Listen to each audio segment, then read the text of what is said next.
Herkese merhabalar, Patsan TV'ye hoş geldiniz. Ben Yiğit, bu da Liza, gördüğünüz üzere.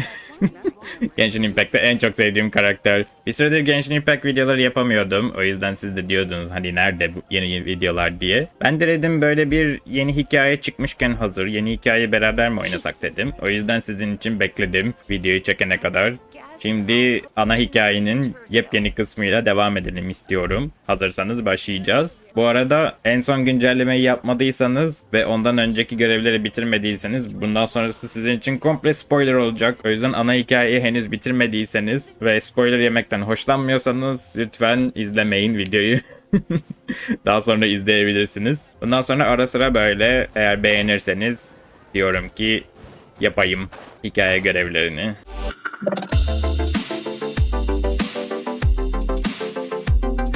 Hikaye görevi ne vardı? Ona bir bakalım. Evet. Günlük görevlerimi şimdi yapmak istemiyorum. Bunu yapmak istiyorum. Evet. Elixir Portion dediği yeni etkinliğin görevi herhalde. Bir de bu var. Bir de Inazuma'da yeni açılan bir bölüm var. Herhalde bu da onunla ilgili. Onu yapmayacağız şimdi.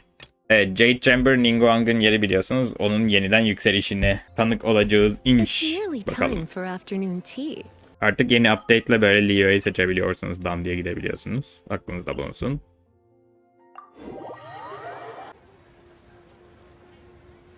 Evet, Leo'ya geldik. Eugene Terrace'a gidecekmişiz. Orada da Ningguang'ın konuşmasını dinleyecekmişiz. Ningguang'ı da çok severim bu arada. Benim bu arada şu an ismini söyleyemeyeceğim bir ekibim var. En sevdiğim kadınların olduğu ekip. Bu oyunu çok iyi oynamıyorum bu arada. Sadece çok fazla oynadım. Burada aslında Yanfei vardı da Yanfei ile bu takım böyle biraz zayıf oluyor. Çünkü Yanfei biraz zayıf. Evet. Ama bunlar en sevdiğim kızlar olabilir. Evet. Kızlar grubu. Neyse, kızlar grubuyla gitmeyeceğim. Bu sefer asıl ekibim olan, bu aralar yeni oynadığım ve eğlendiğim ekibim olan tabii ki de Liza Main'de gidiyoruz. Huta Sub DPS olarak kullanıyorum. Burada Huta severler delirecek herhalde. Sonra Shinku tabii ki de bütün bu Catalyst denen işte büyü yapan karakterlerin hepsi için mükemmel bir karakter kendisi.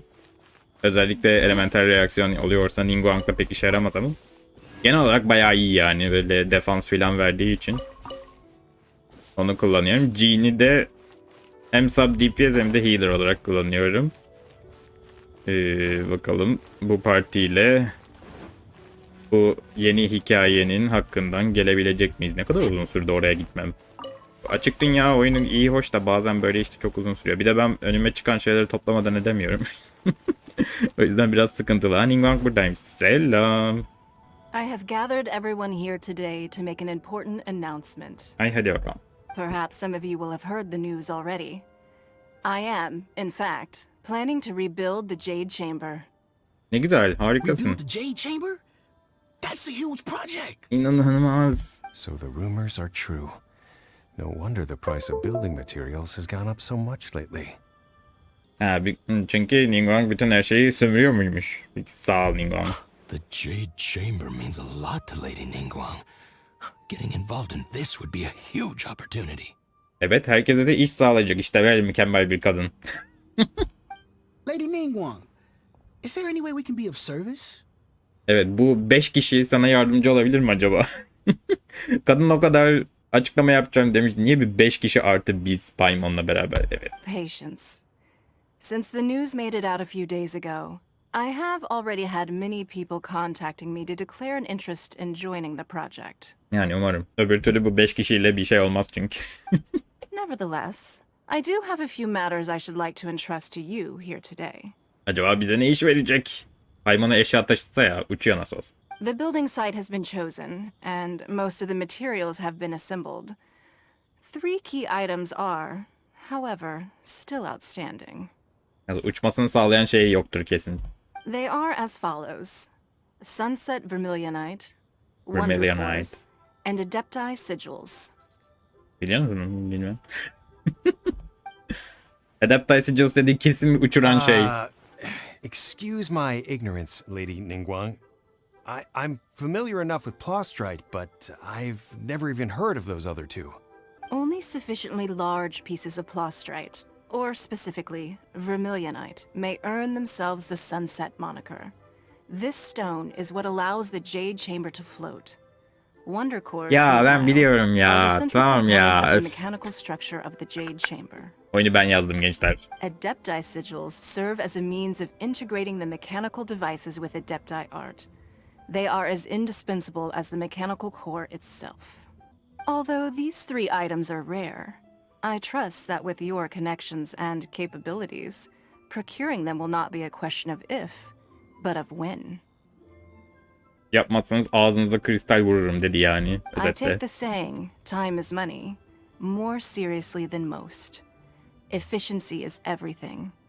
I will pay a generous price for the materials that you find.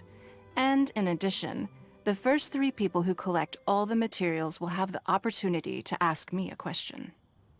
Bir soru sorabilecekmişiz. Ningguang'a ne soru sorardınız? Yorumlara yazın bu arada. Bu arada beğen tuşuna basmayı unutmayın, tamam mı?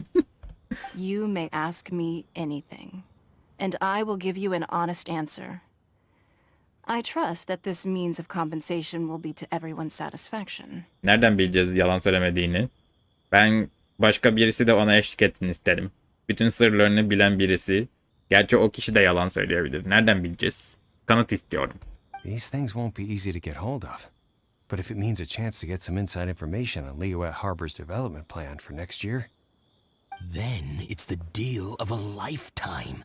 Information from Lady Ningguang is priceless. Whoever gets to it first takes the market. Bu insanların isimlerini hiç okuyamayacağım, kusura bakmayın. Hiç bilmiyorum çünkü. Haha, what a coincidence. I won't divulge too much, but I heard some murmurings about some plot strike just the other day. So excuse me all, but I have some business to do. Gıcık. Kesin bunu takip edeceğiz. Önceden almaya çalışacağız.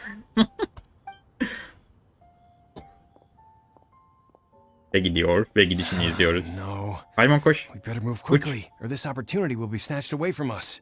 Evet, bana bakarak söylemezsen sevinirim. Ningguang's rebuilding the Jade Chamber? This is a huge deal! Let's get involved! Bence de. Hemen gidip bulaşalım bu işe. Bir sürü para demek. Paimon parayı sever biliyorsunuz. So you heard my announcement, did you? What do you think? Interested? Yani 5 kişiye sordun zaten. Ben de oradaydım bariz bir şekilde. Bence görmüşsündür. Sana gerçekten her şeyi sorabilir miyim? Yes. Providing the question pertains to something I am knowledgeable about. Belki de abimle ilgili. Ha doğru, ana hikaye değil mi? Onu unutmuştum bak, evet. Bu arada Rex Tapis'in hikayesini oynamadıysanız Morax de denir kendisine. Zhongli de denir. Evet. Neyse, spoilerlar akıyordu. Onun hikayesini oynadıysanız onun sonunda da ona bir soru soruyorsunuz. O da diyor ki kusura bakmayın, benim bir anlaşmam var, o yüzden sana bilgi veremem diyor. O yüzden belki Ningguang onun sırlarını da biliyordur. Oradan belki bir şeyler buluruz. Really? Ooh, then Paimon will ask you about how to run a business! Never mind, pardon. Then we'll never be short of Mora ever again! Evet, Paimon'un hayal dünyasında yine. Of course. But how much information I share with you will depend on your performance. Hey, gıcık. The construction of the Jade Chamber requires a great deal of space. The abandoned mine outside the Golden House has been selected as the building site. Once you have collected the materials, please take them there. I have other business to attend to now. Otherwise, I would gladly escort you to the site in person. When you do arrive, please seek out my secretary. Kim, Ganyu mu? Ganyu'yla mı Remember, konuşacağız? this is a race against the clock. Ay A gıcık. rare opportunity presents itself to you. Do not let somebody else snatch it from your grasp. Yani bu kadar aceleye getirmesinin hiçbir anlamı yoktu, neyse. Ningguang seems super busy. Come on, we'd better get going! Evet, çok. First, we gotta get out of Eugene Terrace. Huh? Look! It seems like there's something kind of fishy going on over there. Aa, yeni karakter Şenhe. Evet. Şenhe Ma'am, gelmiş. you seem like an eminent and distinguished young lady to me. I can see that you're easily gonna win this procurement contest Lady Ningguang has set up. As it happens, we have some information about the materials that I really think might interest you. Come on, let's find somewhere a little more private, and we can get down to brass tacks. No, I don't need it. Hiç, bu da gıcık. Bir sürü gıcık karakter. Ah, don't be like that. Hey, come on! Don't go! Bağırmayaydın iyiydi. Why don't you stand there after her? Ay niye ya, sapık mısınız? Allah Allah. Oh, right. Yeah. Bir rahat bırakın kadını. Böyle vision'ı var diye peşine düştüler resmen. Onu da çalacaklar. Böyle takip edişleri de inanılmaz yavaş. Neyse. Liza her işi çözer. Evet. Act 1. Herhalde bu They said they had uzun some sürecek. useful information. Dur şunu da toplayayım. Information's just what we need right now. Let's follow them and see what we can find out. Tamam. Evet. Burada tam ortalarına inmek istiyorum. Gelenime.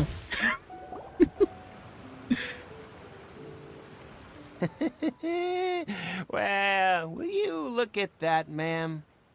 Nowhere left to run. Kaçacak yerin yok mu? Ya sizin kıyafetinize bak. Bu kadının kıyafetine bak. Yani çok bariz bir şekilde bu seni 2 tokatlar direkt yerle bir olursun. Çok net yani. Emin misin bulaşmak istediğine gerçekten? Bak gün doğuyor. Bir kendine gel canımız. Don't worry, we're not bad guys. You give us some mora, we give you a little info. Everybody's a winner. Evet, kötü adamsınız ama Boss, I neyse. got a bad feeling about this. Look at her, the white hair, the energy she gives off. Evet, I'm telling you, evet. there's something Evet. different about her. Evet, karakter gibi duruyor. Bir sürü para ödemen gereken bir karakter gibi durmuyor mu sence de? So what? She's loaded.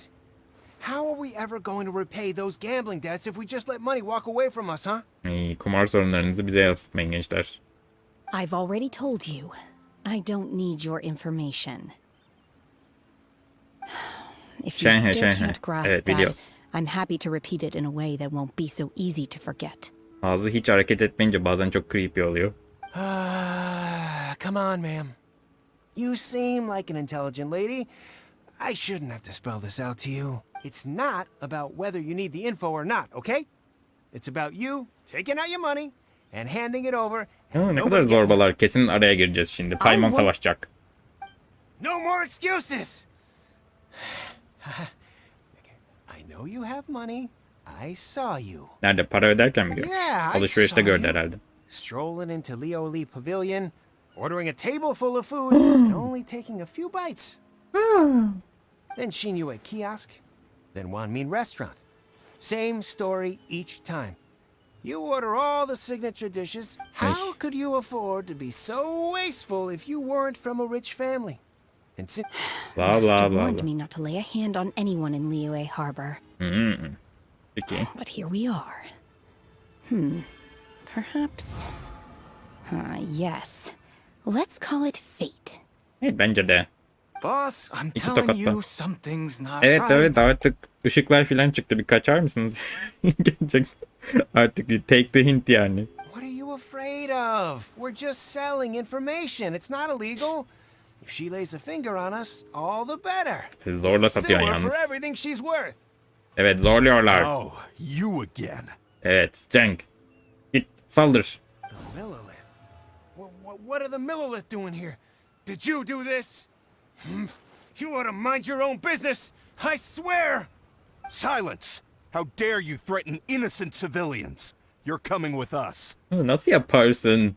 Kaşlara bak. Bu kaşlardan çok korkmalıyız gençler. No. Don't be angry, sir. Please, let me explain.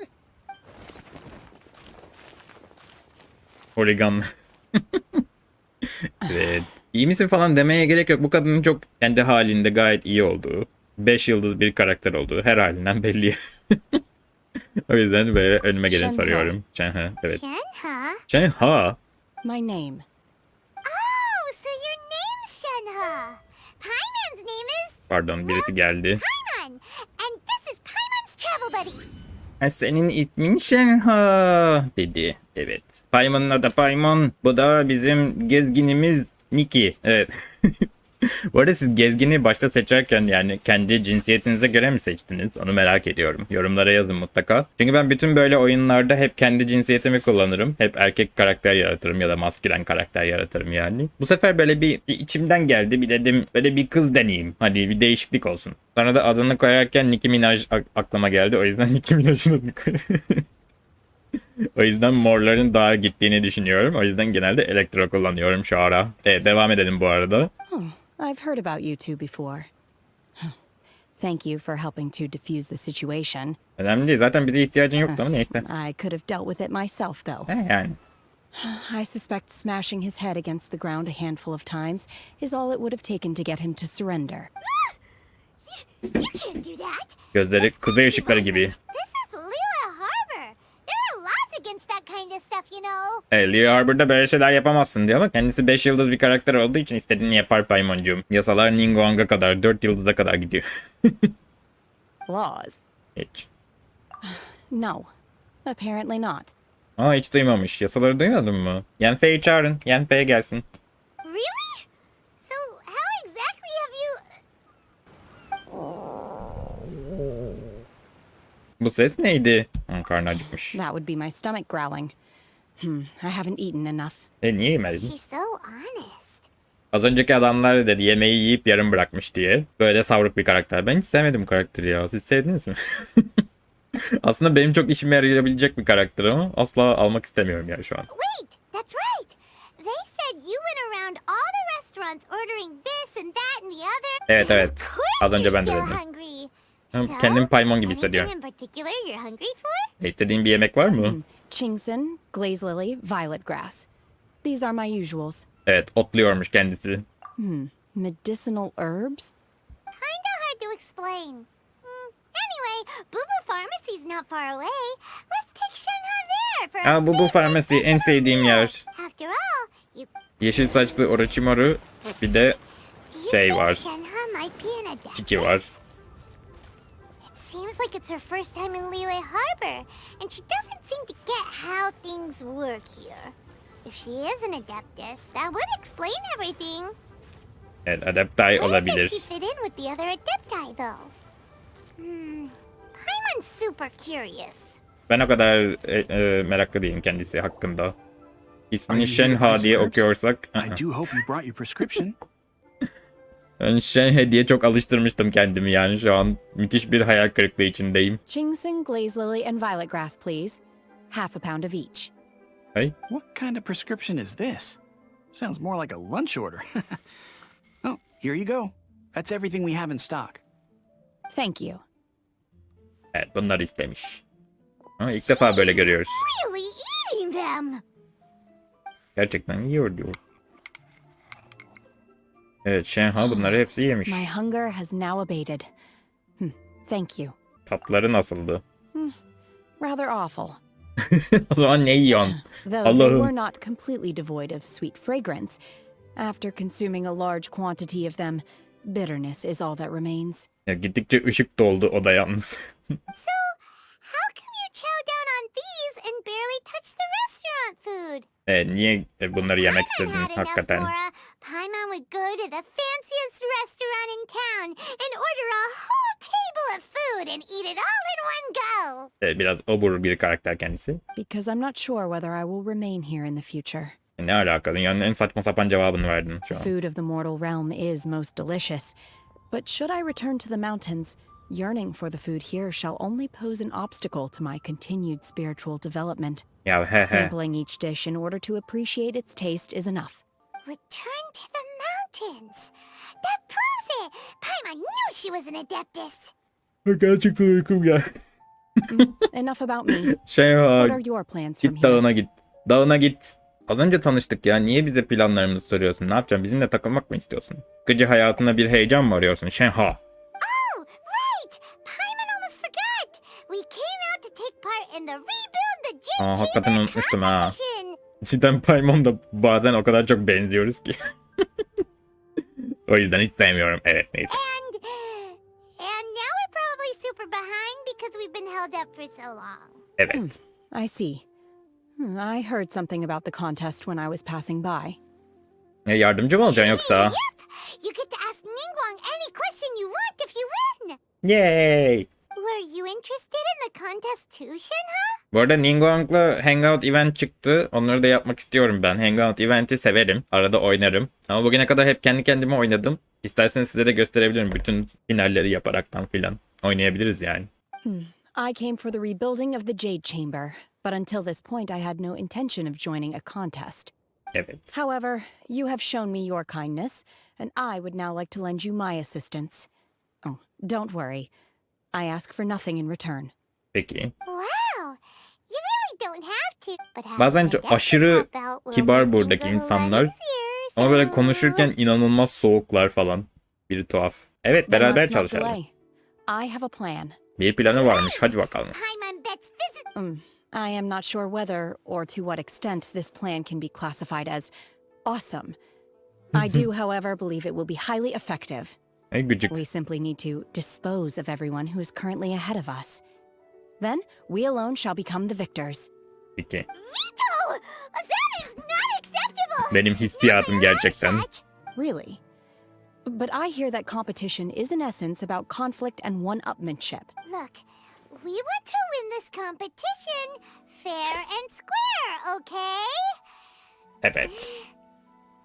Sunset Vermilionite, Wonder Cores, and Adepti Sigils. Let's start at the top of the list. I was wondering who I could hear arguing over there. Baycu. So, Öyle bir şeyler. It's you. İsmini nasıl okunuyor bilmiyorum. Evet, oyundaki tek Dendro karakter. Bu oyunda niye Dendro yok? Dendro karakter niye yok? Bu arkadaş tek bildiğimiz Dendro karakter ve asla oynayamıyoruz kendisiyle. Hiçbir karakterle oynayamıyorsunuz. Dendro yani oyundaki elementlerden bir tanesi bitki elementi. Bazı yaratıklar size Dendro saldırısı yapabiliyor ama bu karakter dışında hiç oynanabilen bir karakter yok. Kendisiyle de oynayamıyoruz. Sadece böyle belirip bizi gıcık edip gidiyor. Baiju, what are you doing out here? Bayju'ymuş, evet. Lady Ningguang wishes to purchase a large batch of wound dressing. We're running low at the store, so I came out to fetch the ingredients personally. Bu da gıcık. Orochimaru. Huh? How come Lady Ningguang needs so much wound dressing all of a sudden? Niye böyle? Birileri yaralanmış herhalde. Bu arada bu hikayede şu ana kadar aşırı bir gıcık insan doldurmuşlar. Böyle bir şirinlik, bir tatlılık istiyorum. Başka bir karakter istiyorum. Bence Kıçink olabilir. Kıçink bayağı iyi çünkü o konuda. Tatlış severiz. I'm not too sure. I did hear she's looking to rebuild the Jade Chamber. Maybe for its first aid on site? I didn't ask, though. Far be it from me to pry into my customers' personal affairs. Oh, Peki. and she also borrowed Chi-Chi. O yüzden Çiçi yok. Is very short-handed right now. I don't suppose any of you are looking for part-time work by any chance? Yok sağ ol canım. Yeterince yarı zamanlı çalışıyormuş. Bu arada staj yapıyorum da ben haftada 3,5 gün. No, we've got other stuff to do. While you're here though, you seem to know a lot. Have you ever heard of something called Sunset Vermilionite? Ah, the variety of plostrite used in the Jade Chamber, yes? There is some mention of it in the Seven Mountain Treatises. When activated, Sunset Vermilionite rises up all the way into the clouds. It's very rare indeed. As far as the records show, virtually all Sunset Vermilionite in existence has been mined and taken possession of. But the Feiyun Commerce Guild would know far Feiyun more about Commerce this Guild. than I do. Evet, oraya gideceğiz demek Okay ki. then, let's go ask. Thanks, Baiju. Evet. Paymon'la aynı düşünüyorum yine. Yine yeniden Paymon'la aynı düşünüyoruz. You're quite welcome. Good luck to you all. And if there's anything further you need from me, just come to the Boo Boo Pharmacy. Ya da Naruto'yu izleyin. Orochimaru bölümleri aynısı. Özellikle şu yılan tamamen aynı.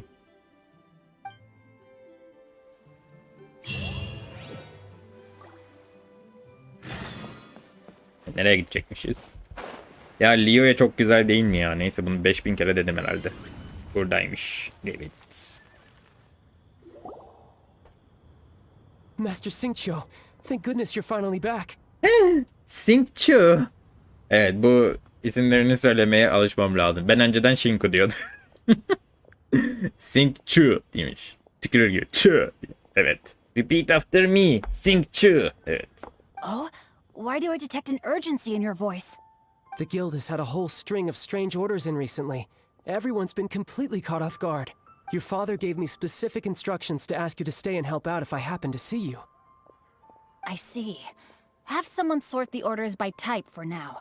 Oh, how wonderful. Thank you, Master. With you on the job, I can breathe a sigh. Hey, Xingqiu, glad you're here.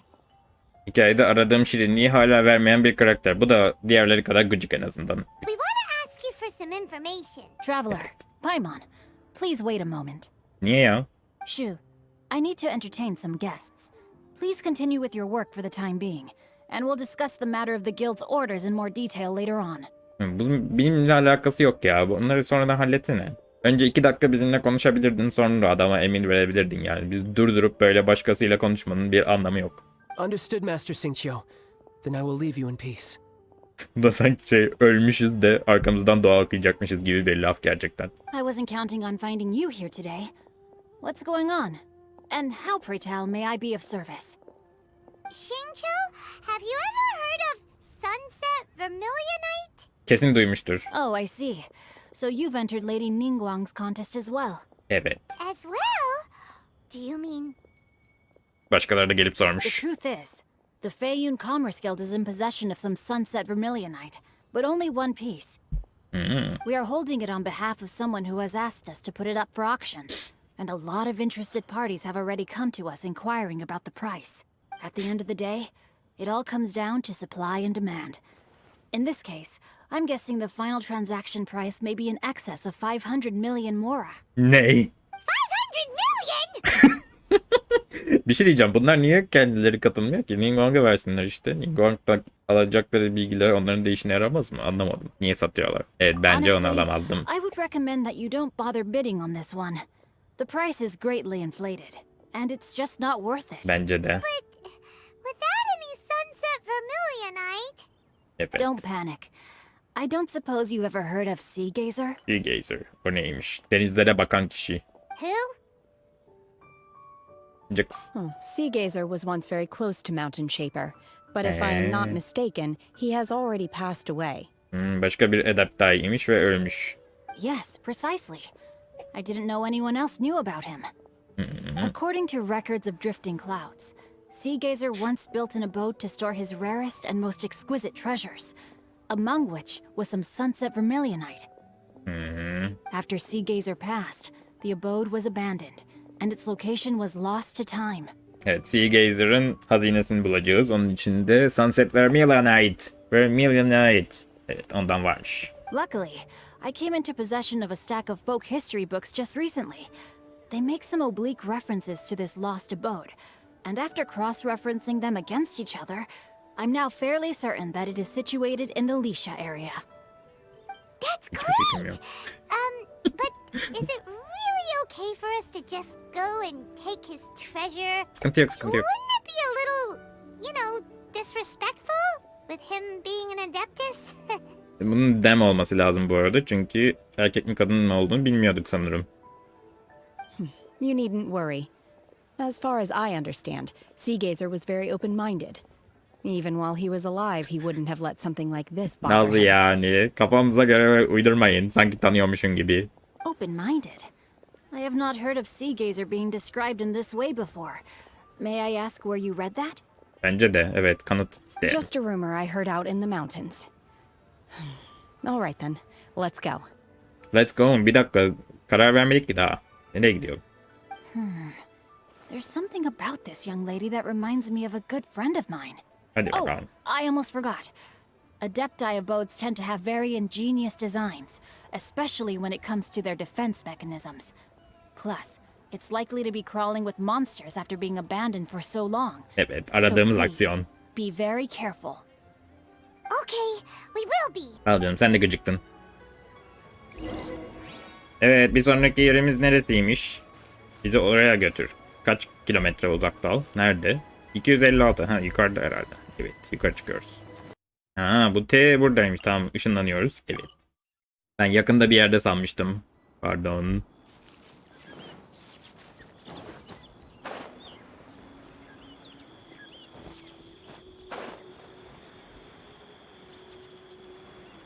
Liye mükemmel ya. Çok güzel yapmışlar gerçekten. Evet, buraya gidiyoruz. Yine tabii ki de Liza saldırısıyla. Let's see. Xingqiu said it should be around here, but Paimon doesn't see anything.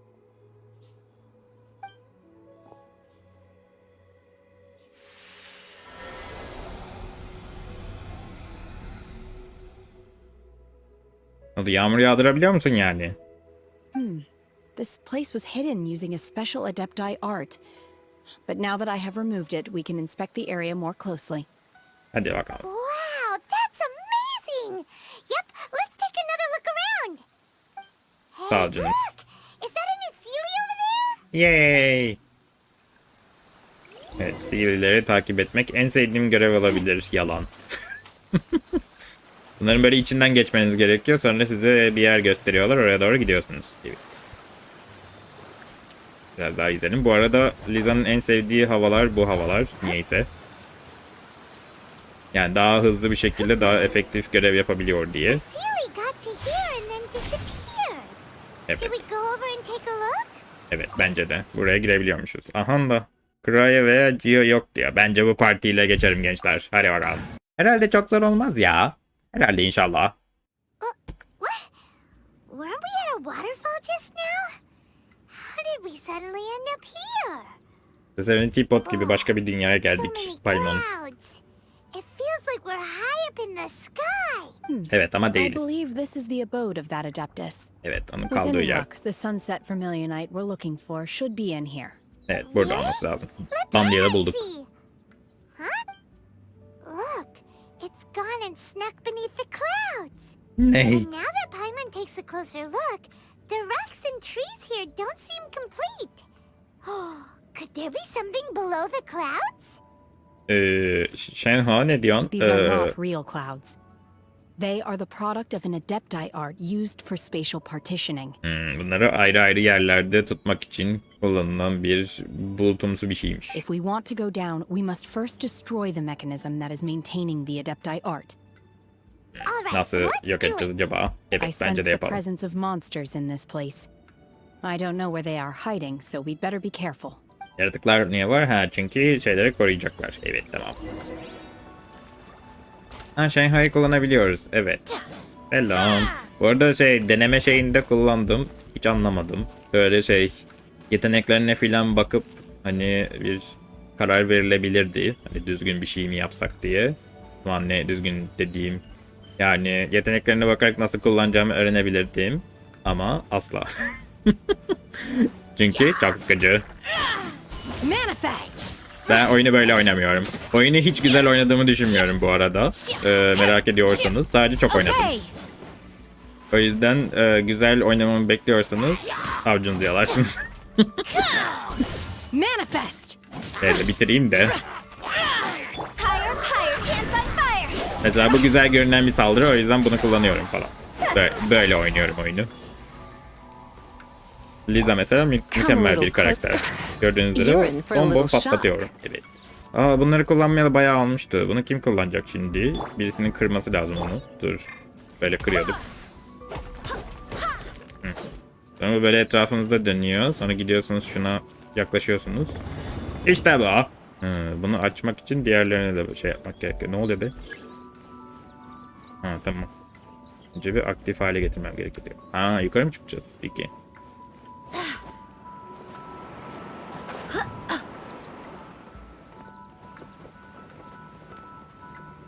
Bunu böyle kırıverelim bir kere de. Ne yaptık? Evet. Bunu da hallettik. Buradan bir kere daha yukarı çıkacağız.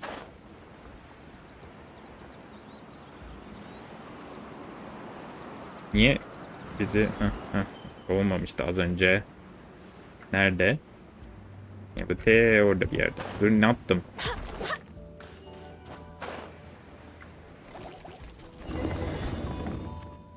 Bunlar Liza ile hemen halledebilecek şeyler. O yüzden çok kasmaya gerek yok. for a little shock.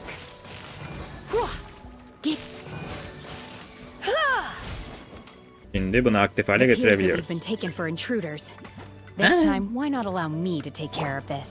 Peki 5. Evet 5'e basmaya çok alışkın olmadığım için.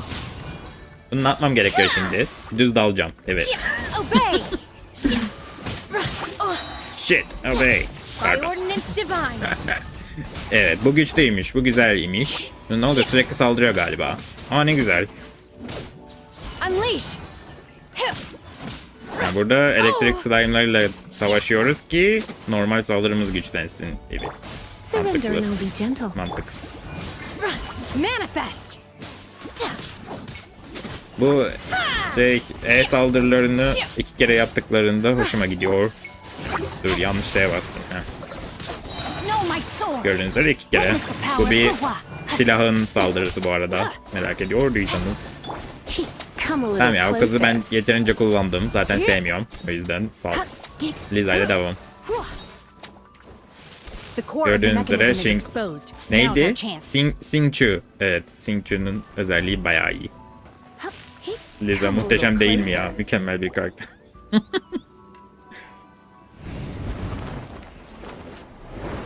Ne oluyor? Annem düşüyoruz. Yay! Sonra biraz daha mı saldıracağız? Evet. Kanatlarımız var zaten. Bak şimdi Liza ile nasıl hallediyorum hepsini. Muhteşem bir karakter değil mi? Bunun nesini sevmiyorlar. Sonra Şenhe'yi açalım. Şenhe ile bunu yapıştıralım. Evet. Tamam, biraz kullanabilirim. Evet. Şimdi yeni karakter o kadar da full geçti demesinler. Evet, sub DPS'im iyi çalışıyor. Yorumlarda dis yiyeceğim. Dis manyağı olacağım kesin. Evet. Aa bak, bu tam Liza'lık.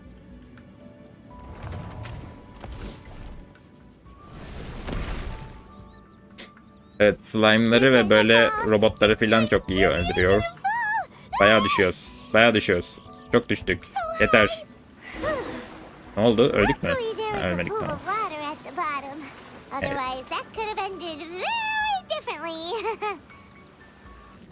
Buraya mı gideceğim? Ha, bundan da varmış. Evet.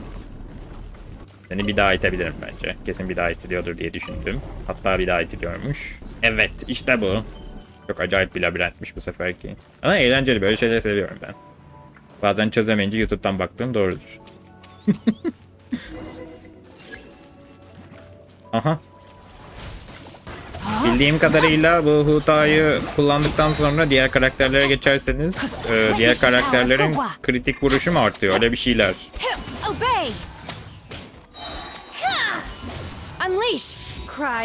Ay, çok yanlış yerde saldım. Aa yok, yetişiyormuş, tamam. Obey dedik, evet. Bana itaat edeceksin. En çok benimle konuşacaksın. Bir de su versiyonu muymuş? Çok saçma değil mi? Şenhe'yi kullanalım diye kasmış oyun.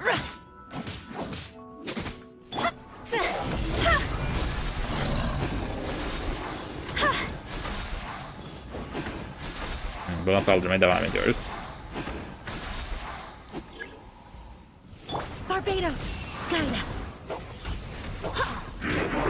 Döndüm 2 tane birden bir de.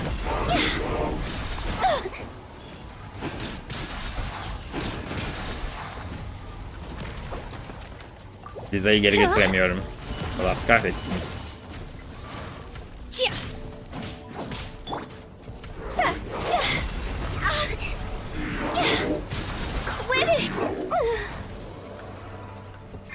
Gördüğünüz üzere bayağı kötü bir oyuncuyum. Evet.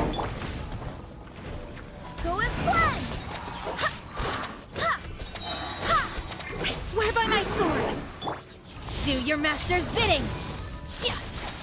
Obey. Manifest.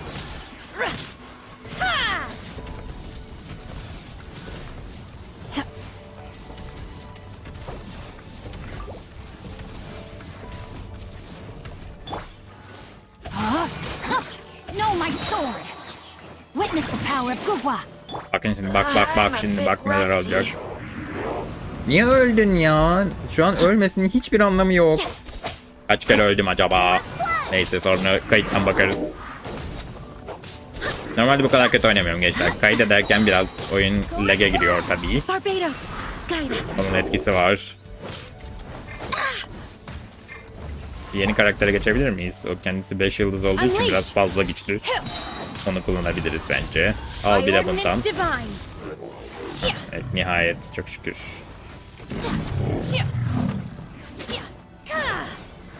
Evet, şia.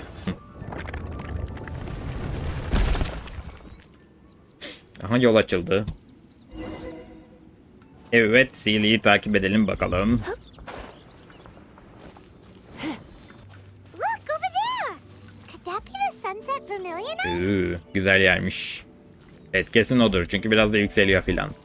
Götür bizi Sealy'nin gittiği yere. Evet.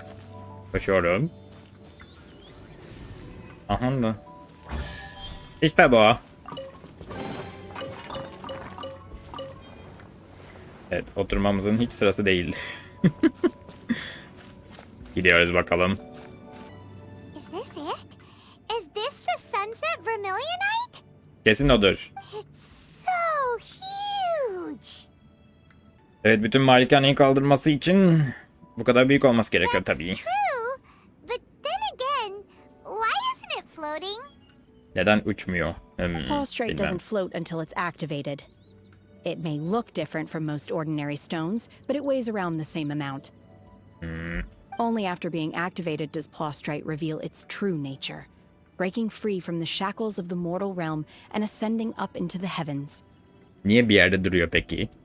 Wow, Şenhe, you seem to know everything about this. Evet, her şeyi biliyorsun ha. Only Şenha. because my master is fond of chatting about these things. The moment she has some time to spare, she'll come straight for me and start telling story after story. Hikaye anlatmayı seviyormuş. I don't care for her stories most of the time. I certainly didn't expect them to ever come in handy like this. Çok sevmiyorsun herhalde ustanı. Ustanın kim olduğunu merak ettin. Kesin Cloud Retainer ya. Her yerinden akıyor yani. Üstündeki o şeyler filan. Hold on a sec. Paimon just realized something. Benim fark ettiğimi mi fark etti acaba? If we activate it here, there's no way we'll be able to get it back to the site, right? Heck, we'll be dragged up into the sky too. But O da doğru. if we don't activate it, how else are we gonna lift it? Evet. This rock must weigh well over 1,000 pounds, surely. Don't Evet. worry. I can handle the weight quite easily.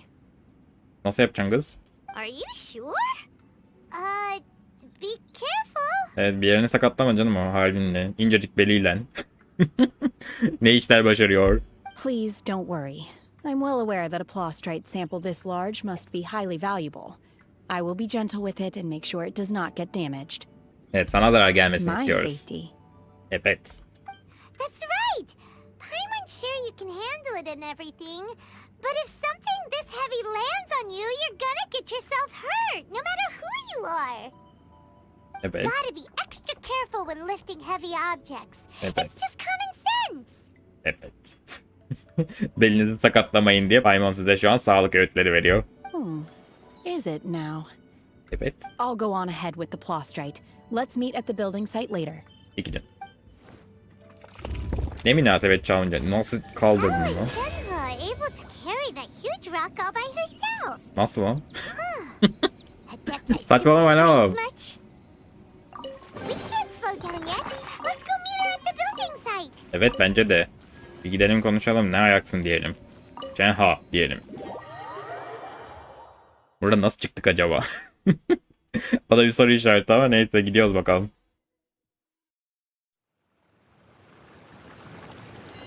Evet, geldik Şenha.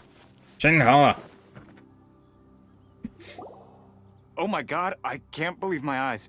Ben de inanamıyorum. How can she lift that massive rock all by herself? She's got to be one of those adepti, surely. Bence de. Oh, mighty Adeptus, please give me your blessing so that in the coming year I may reap a more bountiful salary. Umarım hepimiz için. Sağ ol canım. This is top tier in size and quality, and the condition it's in is quite simply immaculate. Congratulations, this item is approved for submission. I'm going to award you full marks for the Sunset Vermilionite item. May I take your name? Ganyu olmamasına üzüldüm yalnız. Bu kim ya böyle? My İsminizi alabilir name miyiz? isn't important. I'm not even here to compete. Evet. I was just delivering this for some other people. They should be here any minute now. Şenhıa and Ningguang's little helper. Ningguang's Little Helper. Sen daha küçüksün yalnız. Little Helper ne demek ya? Ah, so you're the ones behind this. No wonder. The rarest talent turns in the rarest prostrate specimen. But I have to correct you on one point. It's not helper, it's secretary. Evet. Heh. Payman'a biraz ders verin ya. Biraz ağzını açtığını biraz düşünsün. Evet. Okay then, Miss Secretary, what do you think of the rock we found? Pretty amazing, right?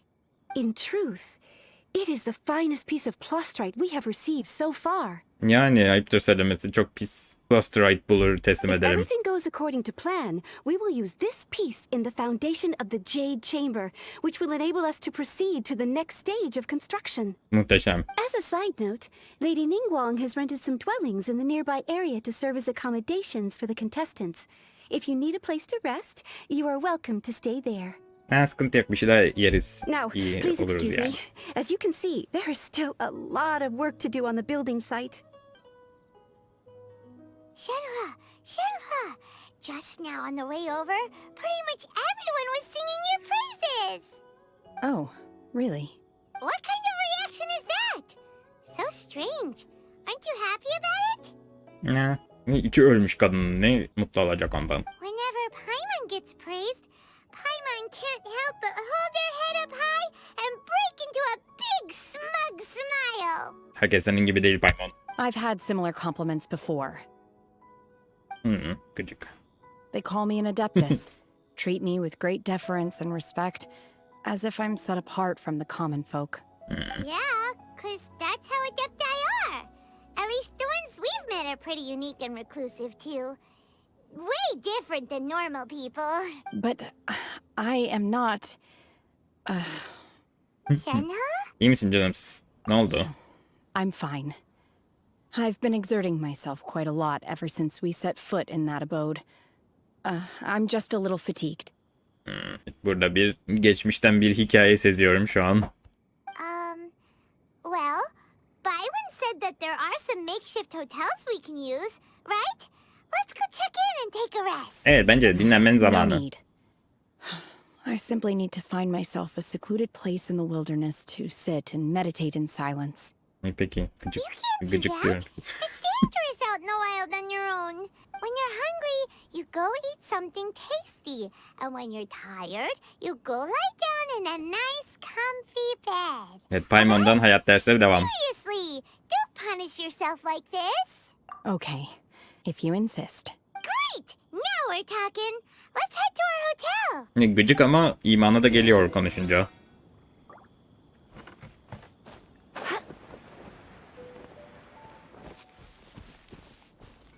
Nereye gittim acaba? Herhalde buradan gidilmiyordu. Çok yanlış yere gitmiş olabilirim şu an. Neyse. Burası mı orası? Şu küçücük yer mi? Tanrım, Ningguang, bu kadar cimriliğe gerek yok. Ningguang, bu ne? Juan. Bilemedim. Juan. Hi there. Checking in, are we? You're just in time. We only have 2 rooms left. Since this was chosen as the building site for the new Jade Chamber, we've had a constant stream of people in this area. And not just workers either. Visitors, business people, tea sellers, all sorts. İyi işler açılmış maşallah. So, business is booming for me today. Very few vacancies. You're lucky you got here when you did. Peki. Great! One of your rooms is still being cleaned. I guess it should be ready within the hour. The other room is just through the door on the left. Here are Okay. your keys. All right. Şenhıa, you should go get some rest. We'll hang around outside until the other room's ready. Evet, biz zaten hiç Paimon uyumuyoruz. see if there's anything good to eat around here. Paimon couldn't help but notice one of the guests walk in with a huge grilled chicken drumstick before. Evet. Let's buy one for Şenhıa too. She can have it as a midnight snack. Or save it for breakfast tomorrow. Sabah tavuk yeme olayı işte. Bu Asya tarafında çok var bu durum. Bizde hani bazı şeyler böyle sabah kahvaltıda yenmez ya. Onlarda hiç öyle ayrım yok bazen. Böyle sabahın köründe kalkıp balık kızartabiliyorlar falan. Ya da böyle tavuklu sandviç falan yiyebiliyorlar. Çok acayip şey. Soğuk tavuklu sandviçler, soğuk tavuk yemekleri falan, böyle şeyler yiyebiliyorlar sabahın köründe. Evet. Ben kaldıramazdım Paimon'cum. All right. I will head to my room for now. Yeter ki gidin. If you need anything, don't hesitate to disturb me. I'm a light sleeper. I will hear if you knock on the door. Evet, iyice dinlen, tamam. Hadi görüşürüz. Hey, isn't that Claveratina? Aha geldi. What's she doing here. Anda dedim size. Let's go and say hi. Gidip selam verelim. Cloud Retainer. Cloud Retainer'ın insan formunu görecek miyiz acaba ya? Hadi bakalım. One trusts you have met Şenhıa. So, are you getting along quite well? Bu çok gıcık konuşan bir adaptör, o yüzden bol bol geçeceğim. Haberiniz olsun. So far, so good. Yeah. So, Naturally. Save for Ganyu, who's... cool. So, what's her adeptus name anyway?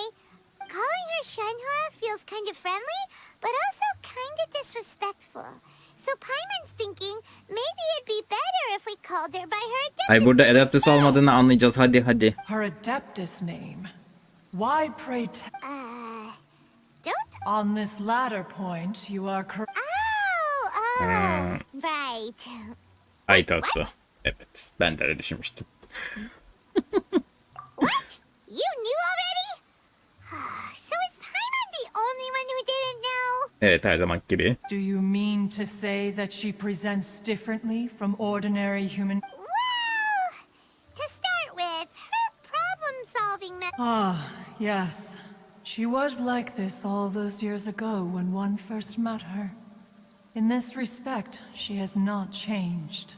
One first found Şenhe by chance in a cave. One was passing by and sensed the presence of a god's remains. Being of an ever-vigilant disposition, one entered immediately to inspect the scene. Inside was Şenhe, then aged around 6 years old.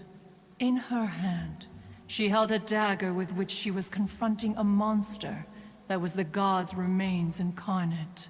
That sounds so dangerous. When one arrived, she had already been locked in confrontation with this monster for several days.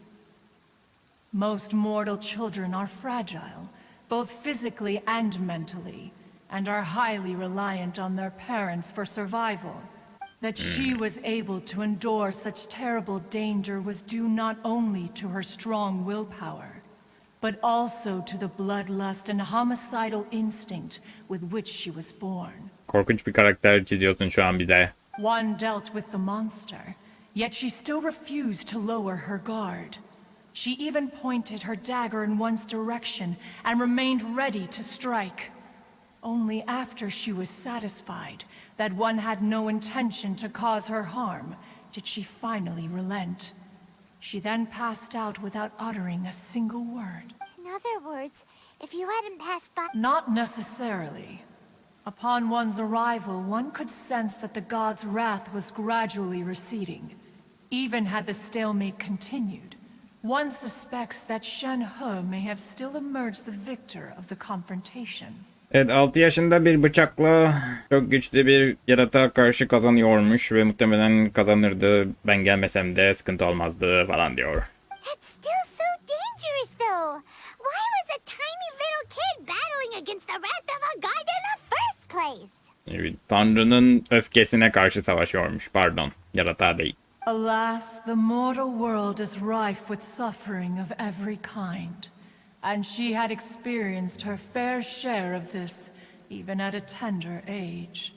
Seeing that she was homeless, one decided to adopt her. Cloud Retainer. Indeed, it is one to whom she refers. Şenhe has an extraordinary constitution, making her well adapted to practicing the Adepti arts. All the Adepti cherished her talents, and so we were willing to train her. Evet, adaptay değil ama adaptay stilini iyi bilirmiş. However, her homicidal urges did not subside with age. Mooncarver once performed a divination for her. He declared that Mooncarver her dediği fate başka bir is to adaptay bear the herhalde. curse of calamity. Consumed by malevolent energy, she Malevolent. is prone to bring harm to those around her. Such is the magnitude of the danger this poses, that her soul must be bound with red ropes to keep her homicidal instinct at bay. O kırmızı şeyler o yüzden miymiş? Böyle kendine sahip çıksın diye. The red ropes have indeed served to keep her calmer and more content. They also seem to have rendered her somewhat inexpressive. Perhaps the red ropes are so powerful that they have suppressed some of her other emotions as well. Ganyu da bunlardan takıyor bu arada, fark ettiniz mi bilmiyorum.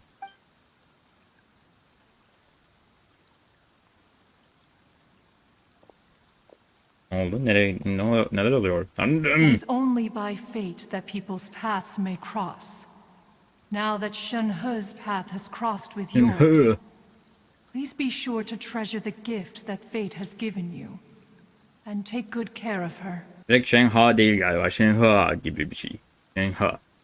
Oh, now Paimon gets it. You came out here to check up on Şenhe because you were worried about Şenhıa, her, evet. didn't you? I ile A arası tuhaf bir harf. Huh. You dare draw such a facile conclusion on the nature of one's present. Ay. Ningguang once made a bold assertion that this is to be the era of the contract between Liyue and the humans. Well, one is most curious to observe how she will respond to the coming storm. Bir tehlike kapımızdaymış ve Ningguang buna karşı nasıl bir duruş sergileyecek onu görmek istiyormuş.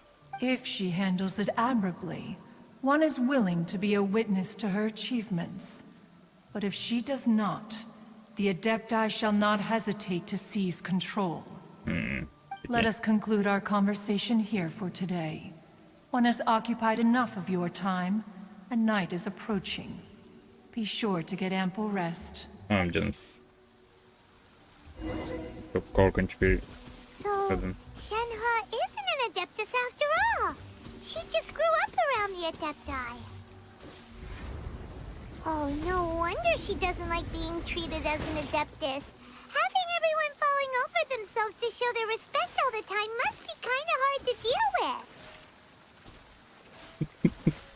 Hiç sevmiyorum Cloud Retainer. Neyse, evet. Evet, bu bölümün burada sonuna gelmiş olalım. Ertesi gün sabah 8'den başlayacakmışız. Ertesi güne kadar ben burada bekleyeyim, takılayım diyorum. Ondan sonra eğer devamını görmek isterseniz yorumlara yazarsanız sevinirim. Bu bölümü de burada bitirmiş olalım. Liyue Harbor'daki olayların devamını ben de çok merak ediyorum. Bakalım neler olacak. Genshin videolarımı daha sık görmek isterseniz yine yorumlara yazabilirsiniz. Beğen tuşuna basmayı unutmayın. Kendinize çok iyi bakın. Ben kaçtım. Bye.